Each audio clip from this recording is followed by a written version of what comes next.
Hari ini 27 Februari 2024, potensial sekarang kita ngelihat sama seperti dari kemarin-kemarin yang selalu bilang, saya akan tetap tendensi untuk menjadi seorang buyer, akan terus tendensi menjadi seorang buyer. Kenapa? Karena memang punya potensi yang kuat dalam pergerakan yang ada ya. Oke, punya potensi yang kuat dalam pergerakan yang ada. Walaupun most probably dia akan sulit untuk menembus 2037, 2035, tapi nggak masalah. Saya akan tetap fokus menjadi seorang buyer. Nah, kondisi sekarang bagaimana? Kondisi sekarang ini dia mengalami penguatan. Teman-teman bisa perhatikan semenjak semalam dia mengalami penguatan yang cukup signifikan juga. Apalagi ketika dia nggak berhasil breakout lebih bawah di 2024. Dia kondisi sekarang masih bergerak mengalami peningkatan ya, sesuai dengan target yang kita harapkan. Nah, kondisi sekarang bagaimana? Tadi sudah di awal saya bilang bahwa kalian bisa nge-sell dulu, ya manfaatin seller di sini. Gunanya buat apa ya? Memang karena teman-teman bisa nge-sell untuk pertama memanfaatkan retracement-nya. Apalagi kondisi sekarang ini kan market belum ada bergerak begitu signifikan ya. Jadi memanfaatkan momen sell 2034, 2035 itu bisa. Jadi jaraknya 10 pip saja, terus nanti teman-teman bisa take profit ketika di retracement. Nah, kondisi sekarang bagaimana? Kondisi sekarang ini adalah dia perlu untuk nge-breakout. Ya, dia perlu untuk nge-breakout apa? Dia perlu untuk nge-breakout si 2035-nya sendiri. Kalau dia berhasil breakout 2035, kita bisa lanjut sell continuation. Tapi ada cara lain juga kalau teman-teman mau entry, yaitu di 2031. Jadi 2031, 2030, ya 2031, 2030 itu teman-teman bisa dijadikan patokan. Ya, jadi 2030, 2031 itu teman-teman bisa dijadikan patokan sebagai apa? Sebagai reason awal teman-teman untuk buy on weakness. Jadi teman-teman buy untuk dia melanjutkan peningkatannya. Begitu ya. Jadi ketika nanti dia melanjutkan peningkatannya, itu akan membantu teman-teman dalam trade. Sehingga apa? Sehingga nanti teman-teman bisa follow the trend untuk melanjutkan peningkatan dari si XAUUSD. Begitu.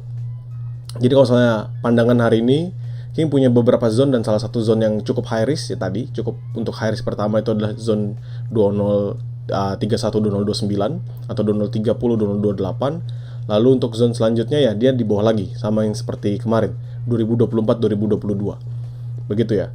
Jadi pandangan King sekarang ini masih tetap sama untuk fokus sebagai seorang buyer dengan catatan bahwa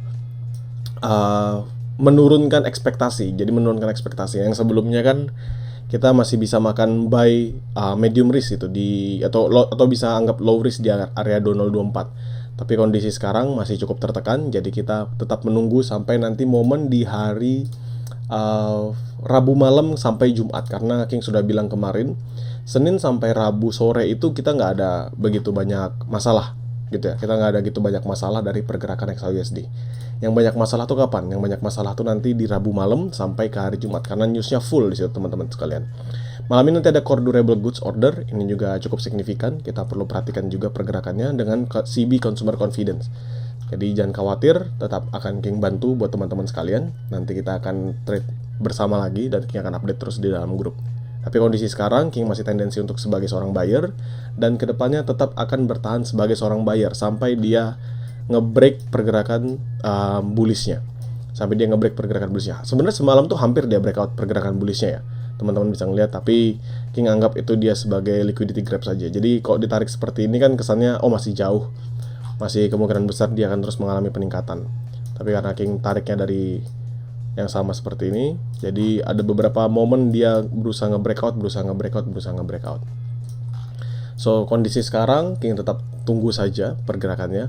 Dengan potensial kita bisa entry buy untuk continuation. Dan momen sell tipis kali ini momen sellnya. Ya, sebentar. Nah, seperti ini. Jadi benar-benar tipis.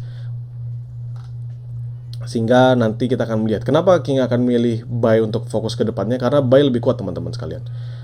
Momentum RSI-nya masih berada di atas 50, kuat mengalami peningkatan. MACD-nya juga baru golden cross. Ini golden cross-nya baru banget teman-teman sekalian. Ini golden cross-nya baru banget ketika di sini. Oke. Dengan teman-teman lihat momentum untuk volume semakin menguat juga. Jadi kita bisa manfaatkan entry kita nanti fokusnya ke arah buy sebagai seorang buyer. Begitu ya. Jadi kita akan fokus menjadi seorang buyer ke depannya. Semoga membantu, jadi nanti teman-teman bisa fokuskan dalam trade.